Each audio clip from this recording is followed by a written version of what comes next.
So yeah, I discovered na nanapoy na ngayon bahin. Wala pa pulihanan na po ng front tire. Sige saba.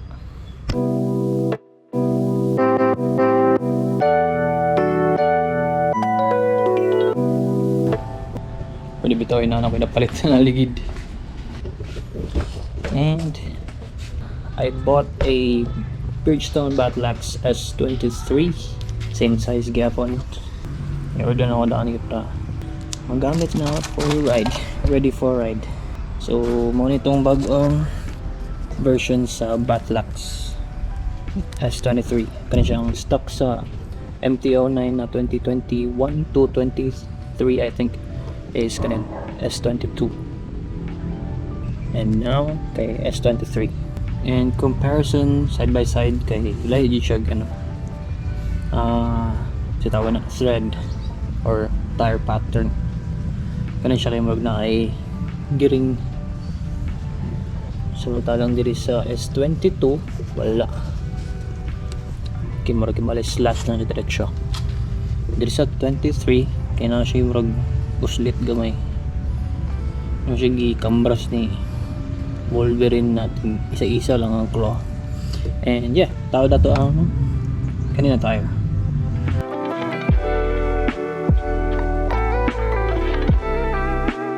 Next button kay kaning i-loosen up ng pinch bolts and tanggalon na siya. And beware guys, 19mm na siya. Dako kayo. I-order pa na ako sa Shopee separately.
Alright, it's right time. Try na to ning mag break in na to ning tawad na to na Batlax S23. Now, as you can see na nagpilit-pilit na. Imo mo siguro itong sticker. Alright, so kauban ako kay NMAX R3 XSR 155 then Ninja 400. Chill ride lang sa takibag itong ligid. Ma-feel mo gulo ganiyang medyo lutaw siya ba. So chill ride lang sa ta.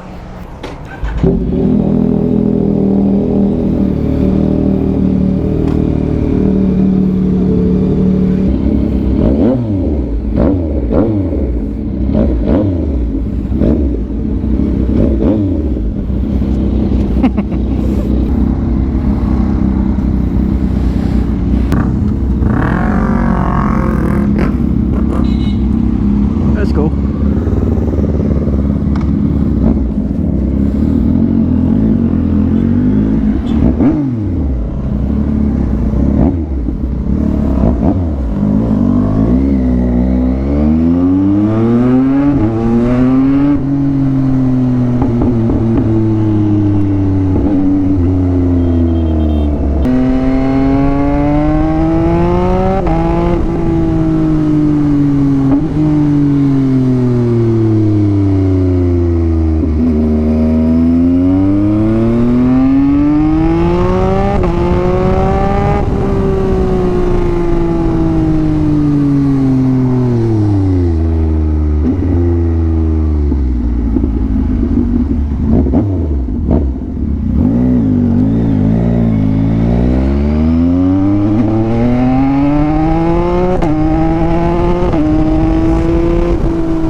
hard brake ko kay para ma-brake in gamay niya ako ang front na ligid.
Discover na ka sa ano ba, yung paggamit ng MT-09, pwede na yung manual backfire.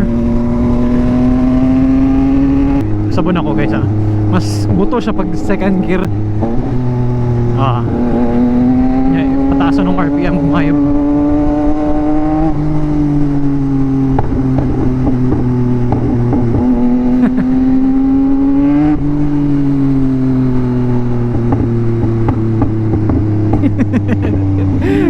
Malingaw kung pwede na yung manual backfire.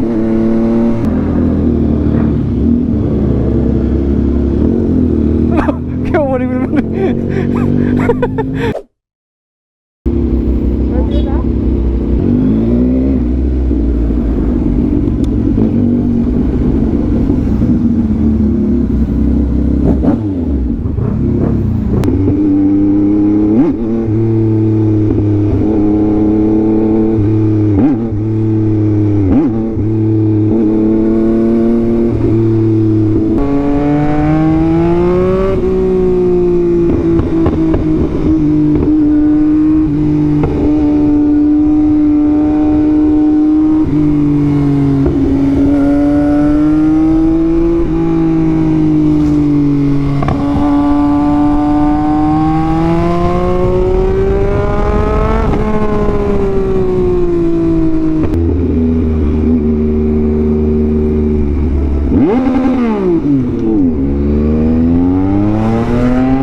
Bangking mo siya.